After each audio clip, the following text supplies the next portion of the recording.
suffered with that for about 3 months. How are they doing, by the way? Are they? Is that moving along? Totally unified. I said, do you mind if I take this one, that one, and a couple of others? He didn't mind. He can handle it. No, he's a man that's liked by everybody. I've never met a man like this. You've got how many is it, 219 or 220 or something? 220. And of the 220, 219 really like him. I noticed he got one negative vote once about 2 weeks ago. But I think even 220 like him, if you want to know the truth. And that's very unusual. I know a lot of nice guys in Congress, and they have 35 people that hate him. So if you have 35 people that hate you and you only have 1 or 2 or 3 votes, you'll have 5, I think. But that's going to be like, the good news is when we get to that 5 number, it's going to feel like a massive majority. You could be really nasty to a couple of them at least. So it's going to feel like hitting your head on the wall and stopping. It feels so good to stop. But he's done a fantastic job. And Steve Scalise he's our hero because, I was with him. You talk about being shot. I was with him. He got some bad ones, and his incredible wife, and she really loves him. You never know about that. I've been with other people. They were doing poorly, and the wife is like looking at her watch. She can't get out of the hospital fast enough. How's he doing? I don't know. He's all right. That woman was a mess. She was crying and crying. No, they're going to take him. They're going to take him. I told Steve when he finally woke up, it was a while too. The doctor told me it was the most blood they've ever transfused in any patient. They've never done anything like it. And here he is, the picture of strength, right? And he's been a great friend of mine, right? With a family, because of a family. And what a job you did. It worked out pretty much better than we even thought, right? And I did have a couple of things, to say that were extremely controversial. And between J.D. and Melania and anybody else that heard, please, sir, it's such a beautiful unifying speech. Please, sir, don't say these things. I said, I'm telling you, it's going to play great. They say, you're right. For this group of people, it's going to play great. You're the only ones I hurt by not, but we had some beauties, didn't we, Melania? She said, sir, calls me sir when she's angry. No, I'm only kidding. I better say I'm only kidding, or the press is going to pick that one up loud and clear. No, but she said, no, I think it would be terrible. It's such a nice speech. I think it's, it all depends on your delivery. How was the delivery? Was it good? But she said it's such a beautiful speech. You can't put things in there that you were going to put in. And I was going to talk about the J6 hostages, but you'll be happy because, it's action, not words that count. And you're going to see a lot of action on the J6 hostages. See a lot of action. And I was going to talk about the things that Joe did today with the pardons of people that were very, very guilty of very bad crimes, like the Unselect Committee of Political Thugs, where they literally, what they did is they destroyed and deleted all of the information, all of the hearings, practically not a thing left. They deleted all the information on Nancy Pelosi having turned down the offer of 10,000 soldiers. You wouldn't have needed 10,000, you could have had 500, and it would have stopped. Because we may have had 1 million people that day, the people that were there. You don't see any photographs, but we have a lot of great photos. But you don't see those photographs. They don't put them in. They show the people at the Capitol. But I was talking about that. I was going to talk about that. They said, please don't bring that up right now. You can bring it up tomorrow. I said, how about now in front of I'll bring it up right now. This little time delay is good because we're getting great reviews on the speech. Now watch. They'll take the speech and say, I didn't like it because he left there and he talked to people. But we're giving you a little more information than we gave upstairs. But no, they pardoned a lot of people. They pardoned, before we even get to today, they pardoned, 33 murderers, absolute murderers, the worst murderers. When you get the death sentence in the United States, you have to be bad, because they don't give it much.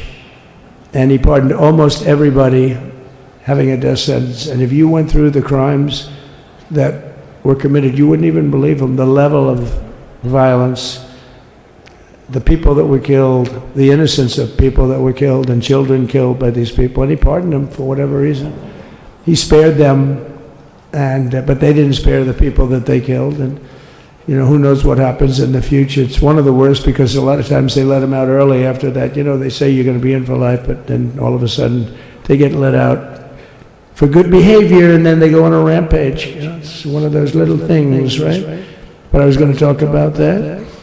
But I was really going to talk about the level of, what's going on. Why are we doing this? Why are we trying to help a guy like Millie?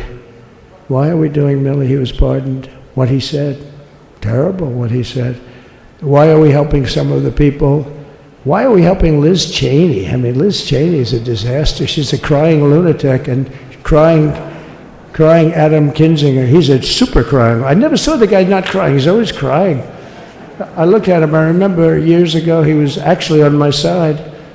And then one day, when you don't want to kill people in wars, they turn against you. Liz Cheney hated the concept of not going to war with everybody. Let's kill everybody. Let's spend a lot of money on military equipment. Where her father works, right? And but what she did was incredible. Think of it. They destroyed and deleted all of that information that went on for almost 2 years against Trump. And the reason they did, because it was all false. Like the person that said, I tried to strangle a Secret Service agent. That's one of the toughest human beings I think I've ever seen. I actually had a friend saying, please don't change that, sir. You are the coolest sucker in history. Remember, she said, I put my hands around his neck because he wouldn't go to the Capitol. Made up fiction. And I was rebuffed. And the guy on the right is a massive weightlifter, probably stronger than me. Do you think he's stronger than me, honey? You know who I'm talking. Possibly stronger than me. Slightly younger than me, like, I won't say how many years because I don't want to talk about that, but a lot of years. But I had a friend that said, why are you disputing that story? That's the coolest story I've ever heard. That I would attack a karate champion, get slightly rebuffed, and then throw my arms around a guy with a neck about this big.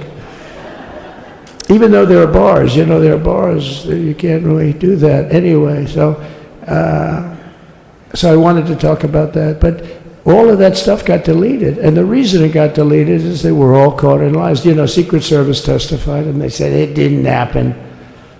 Actually, the two guys were very embarrassed. They're suffering because their friends are saying, did Trump really do that to you? But they gained a whole new respect for me.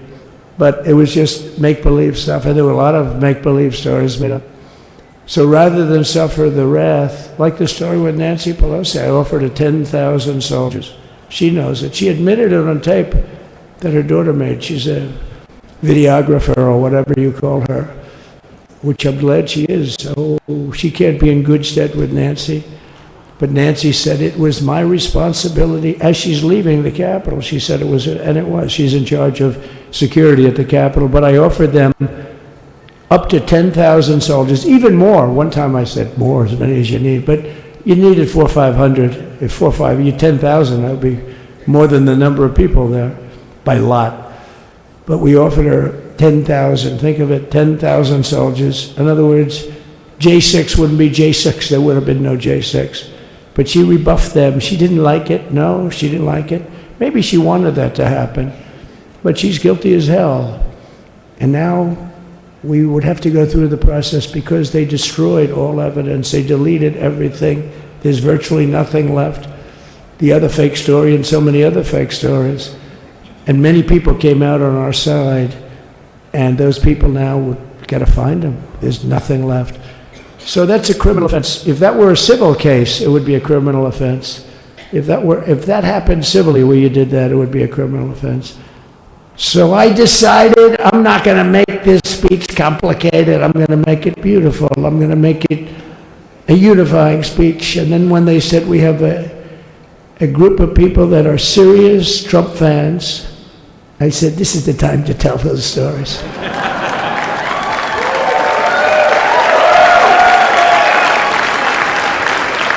He knows. He knows. So anyway, but seriously, I'd like to, I think it was a tremendous success. I think we're very lucky we put it inside because it is really cold. We just went to the helicopter out of respect, something that's taken place for a long time. I guess it's as old as helicopters. You used to get into a stagecoach, now you get into a helicopter. Times change. But it's pretty old custom. And it's a beautiful custom, actually. It's a beautiful custom. I wish we could have had a better relationship. I wish we could have had a better relationship between Republicans and Democrats. I was with Senator Schumer. I said, Chuck, I think it's time we all start getting along a little bit because it doesn't make sense.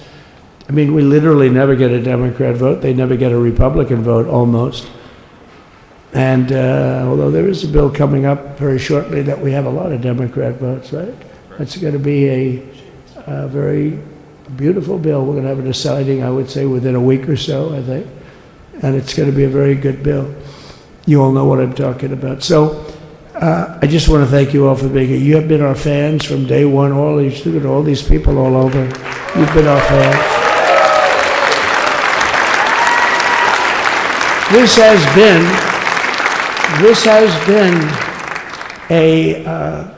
there's never been anything like it.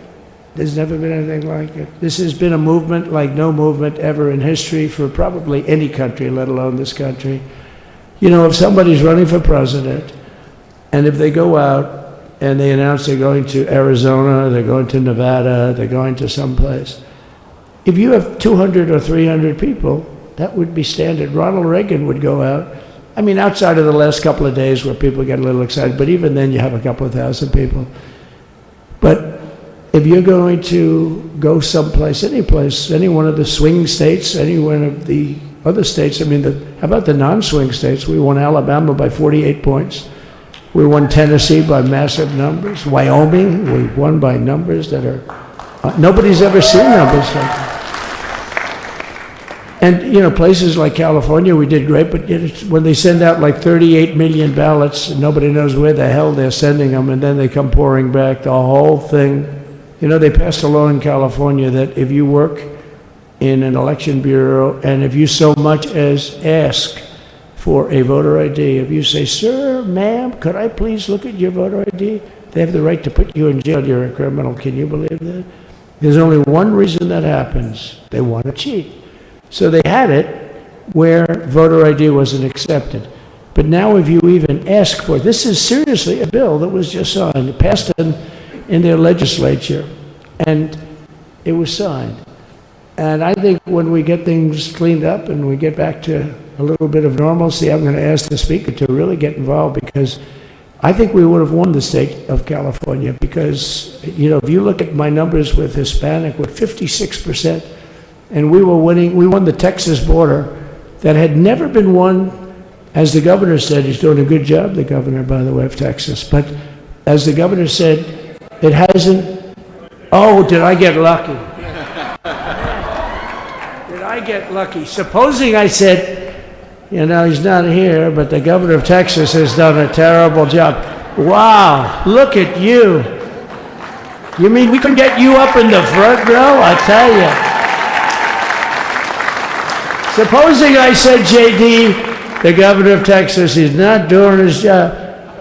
You heard what I said. See, I didn't know you were there. I said he's doing a great job. He's doing a phenomenal job. But now you're going to have a partner that's going to work with you, because you didn't have, not only didn't he have a partner, he had people selling you a wall, right? We have a fence structure that we worked on, the governor worked on with me. And I didn't love it, to be honest with you. I wanted a nice precast concrete, you know, 40, 50 feet high, like a beautiful, could have been a T-shape, Y-shape. I love construction. I wanted that sucker to go up maybe 50, 60 feet. It would have looked beautiful, a nice Y shape. And they said, the problem is, sir, they climbed that like a rabbit. I said, what do you mean? No way. And they brought some of these guys out. They climbed it like... And the other thing is you hit it with acid and the thing will disintegrate. You know, they have things for concrete. So they needed very hardened steel, very special steel. And then they needed 7,000-pound concrete inside that steel, inside that steel. And then they have a rebar that's the toughest steel made. very hard to cut. So this is why very little is cut. I mean, it's right. And then they put a anti-climb panel on top. I hated it. I said, it's so unattractive. And I said, why would that work? I don't believe it works. And I went to watch the Border Patrol, gave a display. We had actually two sets of climbers.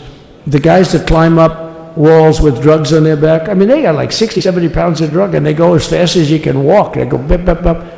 Or we have Mount Everest type climbers. And honestly, the drug guys were much better. I couldn't believe it. The drug guys blew them away, right?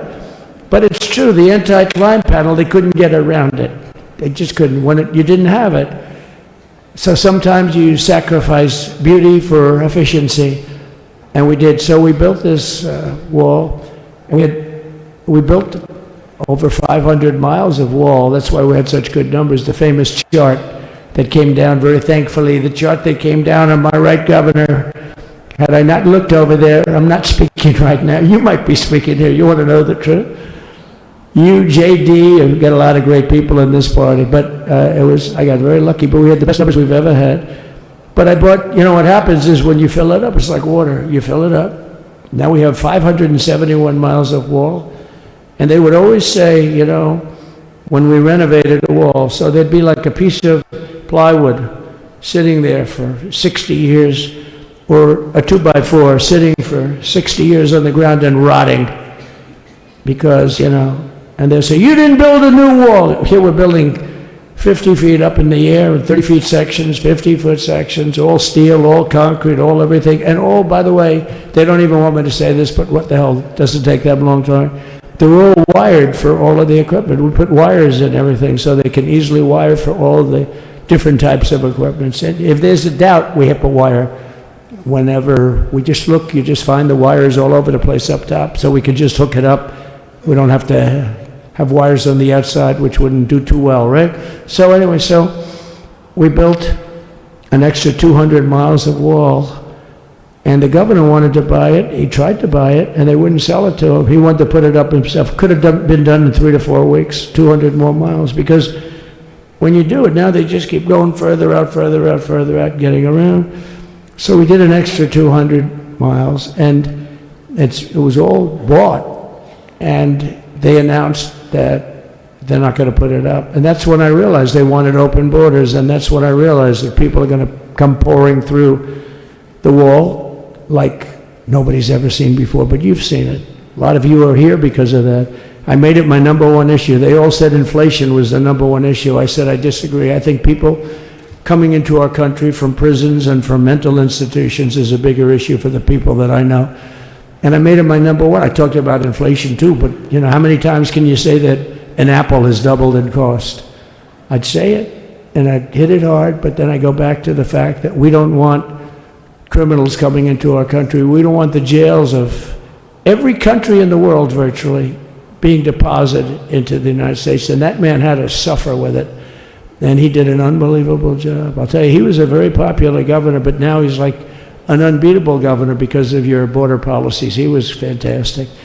And he really was. So. Governor Abbott he's a great man, great leader. And but it did make him did you do it? You didn't do that for politics. You did it because you want to do the right thing. But I'll tell you, it sure as hell worked for politics, too. It's self-preservation, that's right. But no, because the people are demanding it. The people of Texas are demanding it. The people are demanding it all over. So anyway, so we built it, and they wouldn't let us use it. They wouldn't let the governor use it. And other governors, they wouldn't let him use it. But he was the leader of the pack and did a great job. And then we heard about a month ago that not only wouldn't they let us use it, they were selling it, they were going to sell it for 5 cents on the dollar. Now, 5 cents on the dollar then, but today it would cost more than twice as much to build because we bought it like 6 years ago. And it was just sitting on the ground, and that does not do well for the whole thing.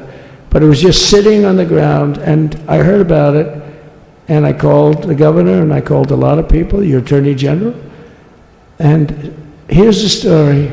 They were going to buy it, and these are great business people. They were going to buy it for 5 cents on the dollar or less, and they were calling us up, we'll sell it to you for 200 cents on the dollar. In other words, it will cost you twice as much, so it's 200 cents on the dollar. I said, can somebody explain that to a judge? I mean, how corrupt is that? You'd think they'd say, maybe we'll sell it to you for 20 cents, 30 cents, but not 200 cents. So they were going to buy something for 5 cents, and they were going to sell it to us for a fortune. They were going to make it would be, they'd have it down that in Fortune magazine, they put it up the deal of the year, okay? You buy something like that. But it was so corrupt and so horrible. And when we told that to the administration, they didn't care. They just kept going forward. They couldn't care less. And they kept going forward. They knew that they were trying to sell it back to us. They would have sold it back to us. You would have ended up buying it. You would have paid probably 50, 60 cents, who knows. But they were going to use it for scrap metal, but then they made a much better deal. They could just buy it and sell it to us for 15, 20 times what they paid. 20 times, think of it, like 20 times what they paid. And we wouldn't let it happen. And the governor with his attorney general, Ken Paxton, they made a fantastic, they're a good lawyer. He's pushed around pretty good by people, right? I said, you got a great attorney general. They should leave him alone. He was with me.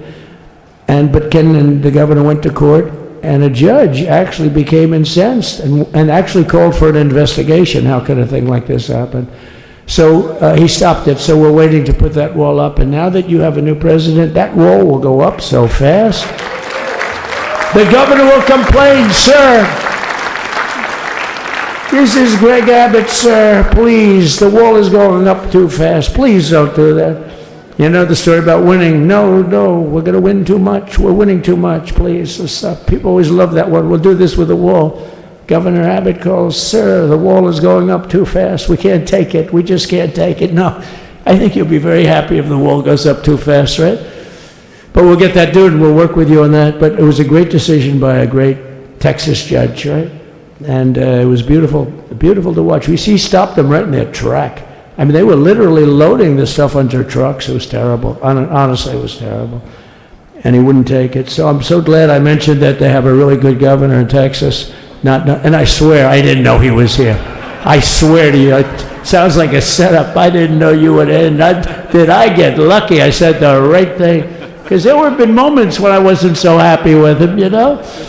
But not too many, I can tell you that. So anyway, it's good to see you too, Governor. Great. But I just want to thank everybody. You've been incredible. I recognize so many of you. It's so crazy. But this has been a long journey. This was a journey that started in 2015, probably started 20 years before that. People used to say, you're going to run for president? You're going to run? And I always said, no, I don't want. And then one day I said, let's give it a shot. And what I talked about then was the border too. I think it probably was the number one issue for me. Back in 2015, 2016, I talked about the border. And now I talked about the border, but this border is much worse. We fixed the border. It was totally fixed. There was nothing to talk about. 2020, by the way, that election was totally rigged, but that's okay. It was a rigged election. You know the only thing good about it? It showed how bad they are, showed how incompetent, and frankly, historically, this is a much bigger event. If that would have gone like it should have. The bad thing about it is some bad things happen, like a lot of people in our country that wouldn't be in our country right now. So, you know, that's the bad part. But I will say that it started in 2015, and right from the beginning, we went to the top.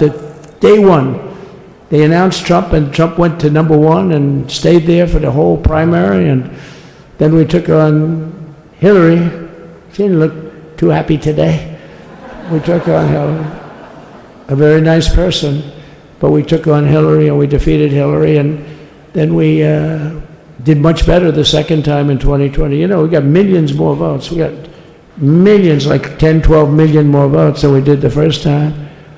No president has ever gotten that many more votes. I got like 9 million more than anybody else had ever gotten, and they said we lost. And because of that, I said to Melania, what do you think?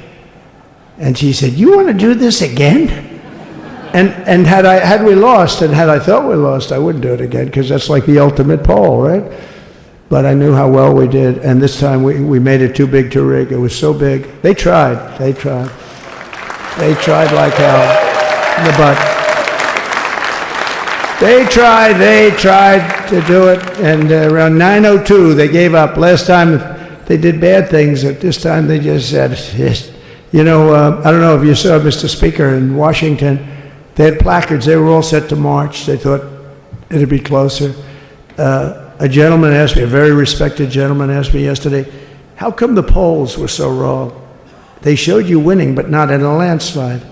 I said, because people that are true Trumpers are so angry at the whole polling system and at the writers, the fake news, that they don't want to talk to anybody. So when you call somebody from Trump, who are you voting for?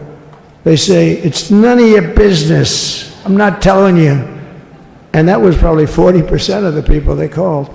So they would discard that one, and they didn't show that. And then when the election happened, you know, the vote came, and it was much different, much higher than, we're going to win, but they really thought, they couldn't believe, the one man said, I mean, it was so much higher. We won all 7 swing states. We won the popular vote by millions of votes, which is hard for a Republican. I'll tell you who came through. The unions came through. The auto workers were great. The Teamsters were great. The firemen were great. I think almost every union was great. The only one that weren't great, although Sean was great, and the Teamsters, Sean O'Brien, the head of the Teamsters, was fantastic. But generally speaking, the head of the union was against Trump, but the union would be with us for like 85%. Look what we did with the auto workers in Michigan. Look what we did with the Teamsters. The Teamsters were unbelievable. They were a solid Democrat vote, and they voted for Trump.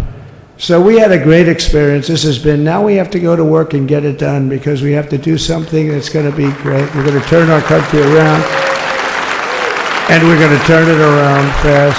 And I think this was a better speech than the one I made upstairs, okay? I think this was better, JD. I think this was much better, and I got to see my friend. So, Governor, take care of yourself. You call me, we'll start working. You know what that means with him? He's going to be calling me tomorrow morning at about 6. And I said, how about next week? Now, you call me, we're going to get it started real fast. We'll really help you a lot. You've done a fantastic job protecting something which is, it's not supposed to be for the states. And amazing job you've done. Thank you very much. And I want to thank everybody. And I have a First Lady who's been incredible.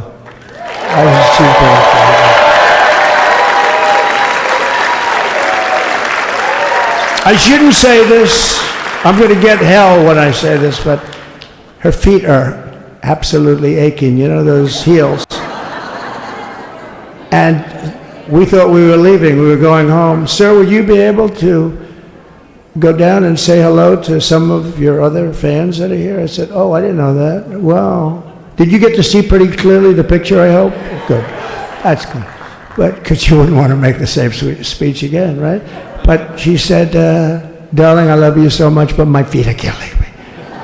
I said, honey, let me just see how far it is. I asked the person.